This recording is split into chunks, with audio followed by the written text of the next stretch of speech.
Joining us now is Lakers head coach Darvin Ham. Darvin, thank you so much for spending a little bit of time coming back here with us on NBA Today. And on Saturday, you had a spirited team meeting. Anthony Davis described it as having lots of emotions, but it was solution-based and solution-focused. What specifically was said that you found to be encouraging? Just the communication.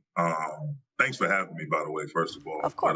But just in terms of the film session, just getting guys to communicate directly and making everyone understand that, we have to be solution-based. It's easy to say, well, this is the problem, that's the problem, that's the problem.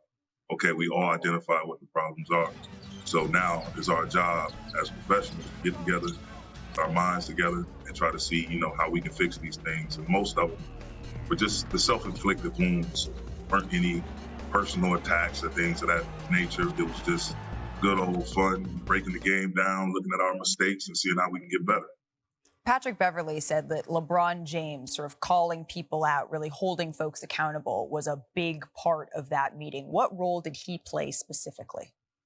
I wouldn't necessarily say calling people out. I would just say just helping guys, identifying mistakes. And I said at the outset of the meeting, we're here to get better. Coaches, players, everybody. So we can't take things personal.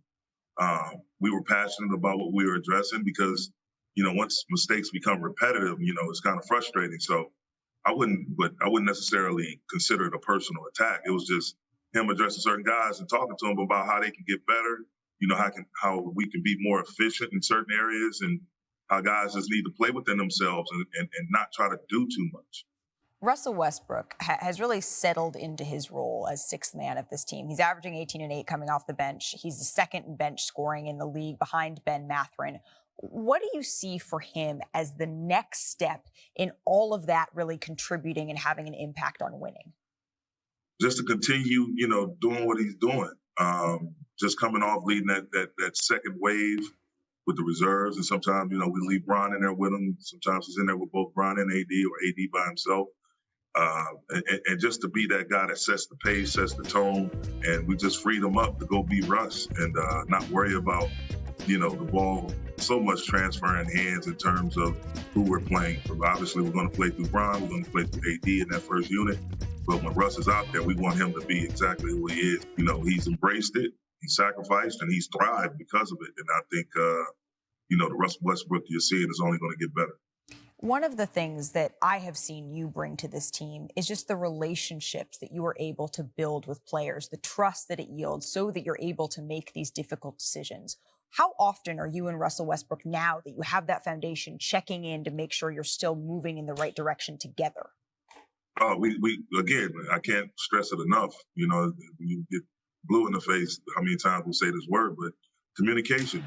That's the biggest key, and just being upfront and direct. He knows I care about him, but I also care about the totality and the entirety of the team. And so he knows I'm not going to put him in a position where I think he's going to have any opportunity to fail. And so just talking to him, we laugh and joke, talk basketball, we talk serious issues, and things going on in the world, but just having that rapport, not just with him, but with all of our guys. And it's been great. It's been great. I think they've responded really well to it. When you look at this team, what is the confidence level that you have now that you can reach the goals that you set out at the beginning of the season versus a week ago, a month ago, 2 months ago when you were starting on this journey? Well, you have that period of discovery and, going through the early stages of an NBA season, especially, coming out of a summer where we have so many new faces. We have guys playing in different roles. I was waiting on guys to really get comfortable enough to really start holding each other accountable. And the more and more we get to know each other and know each other's tendencies and we get comfortable with one another, and we know that we're all pulling in the same direction and on the same page, you'll see the performance, increase. Darvin Ham, thank you so much for spending a little bit of time with us here on NBA Today. Always a pleasure. Thanks, Malika. Thank you for watching ESPN on YouTube. For live streaming sports and premium content, subscribe to ESPN+.